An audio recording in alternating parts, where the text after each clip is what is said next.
اعوذ باللہ من الشیطان الرجیم۔ السلام علیکم ورحمۃ اللہ وبرکاتہ۔ الحمدللہ والصلاة والسلام علی رسول اللہ، اما بعد، اعوذ باللہ من الشیطان الرجیم۔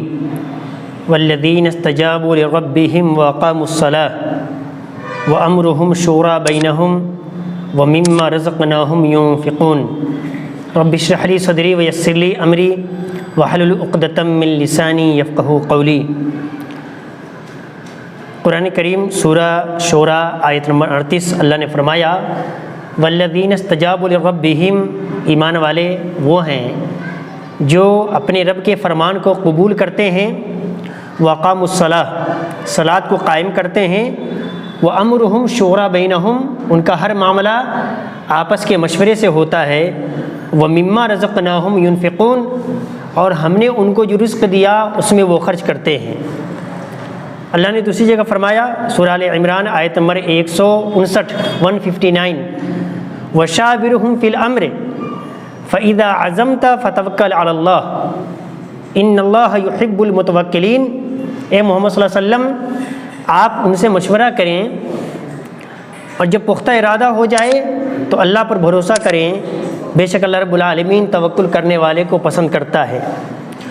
قرآن کریم کی ان دونوں آیتوں سے ہمیں مشورہ کی اہمیت کا اندازہ ملتا ہے، اور سورہ آل عمران کی آیت میں اللہ تعالیٰ نے تو نبی کریم صلی اللہ علیہ وسلم کو اس بات کا حکم دیا کہ آپ صحابہ کرام سے مشورہ کریں۔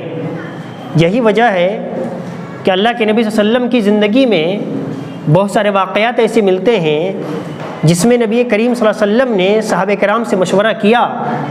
غزوہ بدر کے موقع سے، غزوہ احد کے موقع سے، اسی طریقے سے غزوہ خندق کا موقع تھا، صلح حدیبیہ کا وقت ہو یا واقعی افک کا معاملہ ہو۔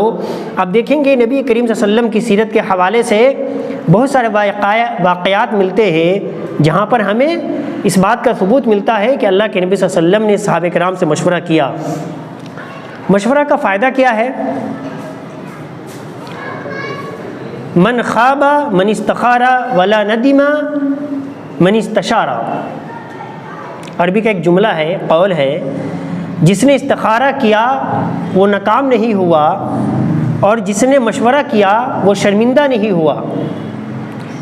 استخارہ کرنے کا فائدہ یہ ہے کہ آدمی ناکام نہیں ہوتا ہے، اور مشورے کا فائدہ یہ ہے کہ آدمی شرمندہ نہیں ہوتا ہے۔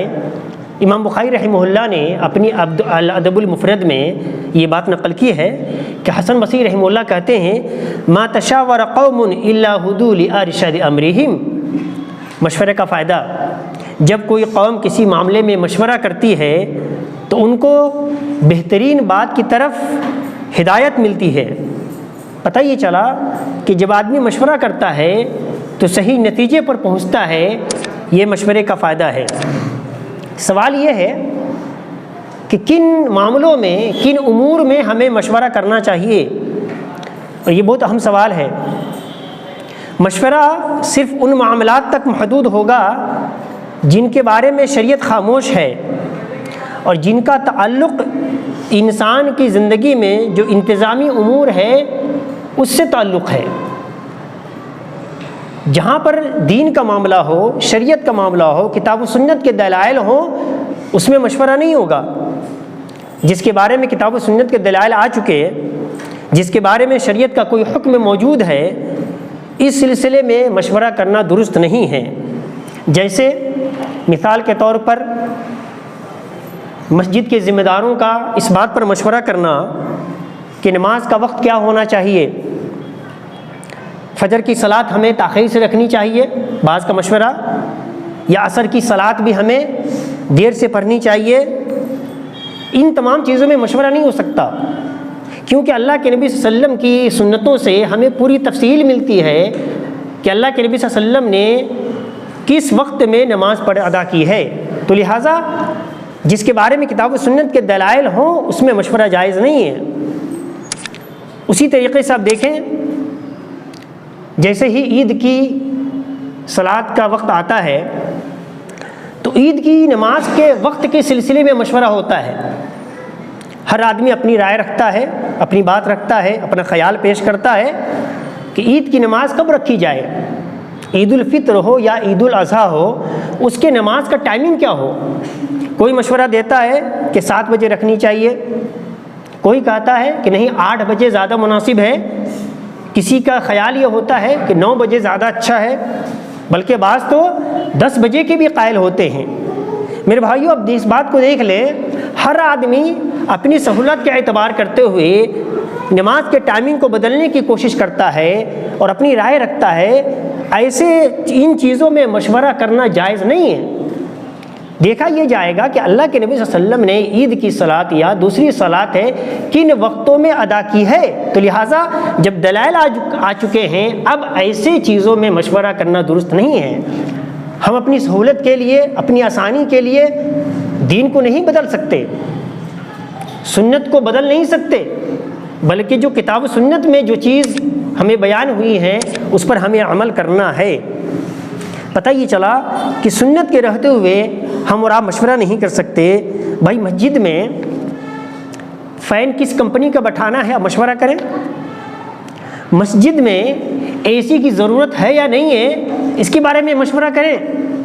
لیکن جو چیز اللہ کے نبی سے ہمیں ثابت ہے، جو کتاب و سنت کے دلائل ہیں، اب ایسے موقع سے اپنی سہولت کے لیے نماز کے ٹائمنگ کو بدلنا، آگے کرنا یا پیچھے کرنا، یہ درست نہیں ہے۔ پتہ یہ چلا کہ مشورہ کن امور میں کرنا ہے جہاں پر شریعت خاموش ہے، جو انتظامی امور سے تعلق رکھتا ہے، دین کے بارے میں کوئی مشورہ نہیں ہے۔ اب سوال یہ ہے کہ مشورہ کن لوگوں سے کرنا چاہیے؟ مشورہ اہل علم سے کرنا چاہیے۔ امام بخاری رحمہ اللہ نے اپنی صحیح میں نقل کیا ہے کہ کان القرہ اصحاب مشورہ کہولا اور شبانہ، حضرت عمر رضی اللہ عنہ کے دور خلافت میں قرآن کے علماء حضرت عمر کے شریک مجلس وہ مشورہ ہوا کرتے تھے، خواہ وہ بوڑھے ہوں خواہ وہ نوجوان ہوں، چاہے وہ کسی بھی عمر کے ہوں۔ قرآن کے عالم ہوتے تھے وہ صحابہ کرام، قرآن کے جانکار ہوتے تھے۔ حضرت عمر فاروق رضی اللہ عنہ اپنی مجلس شورا میں انہی لوگوں کو جگہ دیتے تھے۔ تو اہل علم سے مشورہ کرنا چاہیے۔ دوسری بات یہ ہے کہ گھر کا ذمہ دار، اپنے گھر میں جو افراد ہیں ان سے مشورہ کرنا چاہیے۔ گھر کا ذمہ دار یہ نہ سمجھے کہ ان کو مشورے کی کوئی ضرورت نہیں ہے، ان کی رائے، ان کا خیال، ان کا فیصلہ ہی حرف آخر ہے، جو وہ سوچتے ہیں، جو سمجھتے ہیں، جو رائے رکھتے ہیں وہی درست ہے، یہ مناسب نہیں ہے۔ بلکہ باپ کو بیٹے سے، بیٹے کو باپ سے مشورہ کرنا چاہیے اور آپس میں غور و خوض کرنے کے بعد کوئی فیصلہ لینا چاہیے۔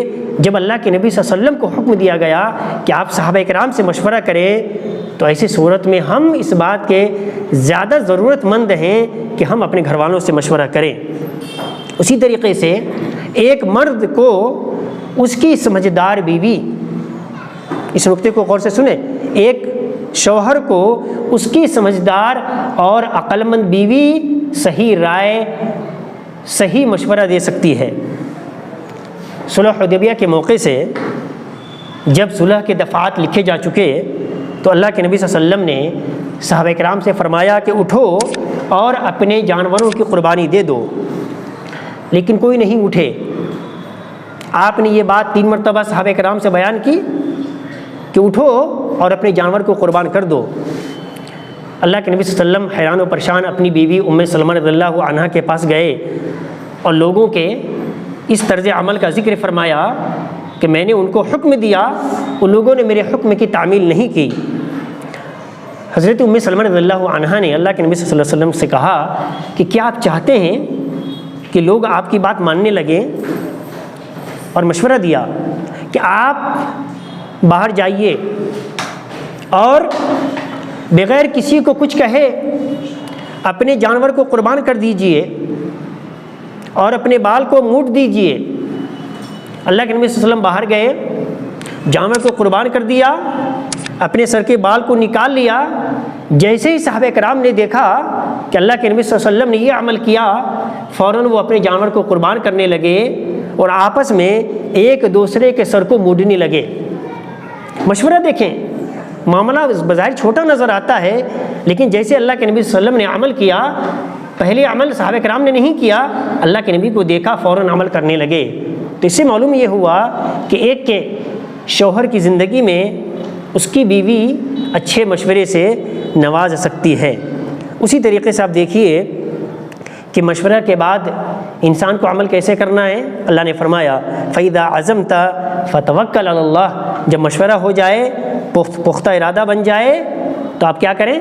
فَتَوَكَّلْ عَلَى اللَّهِ، اللہ پر بھروسہ کرتے ہوئے اس کام کو کر ڈالیں۔ اس سے معلوم یہ ہوا کہ مشورہ کے بعد جب آدمی اس پر عمل کرے گا تو اللہ پر یقین کرتے ہوئے اور اللہ پر بھروسہ کرتے ہوئے عمل کرے گا۔ ایسا نہیں کہ اس کو یقین اپنے مشورے پر ہوگا، اپنی رائے اور اپنے خیال پر ہوگا، بلکہ اللہ پر یقین ہوگا، بھروسہ ہوگا۔ یہ مشورے کے تعلق کچھ باتیں تھیں۔ اللہ تعالیٰ سے ہم دعا کرتے رب العالمین ہم سب کو مشورے کی اہمیت کو سمجھنے کی توفیق دے، آمین یا رب العالمین۔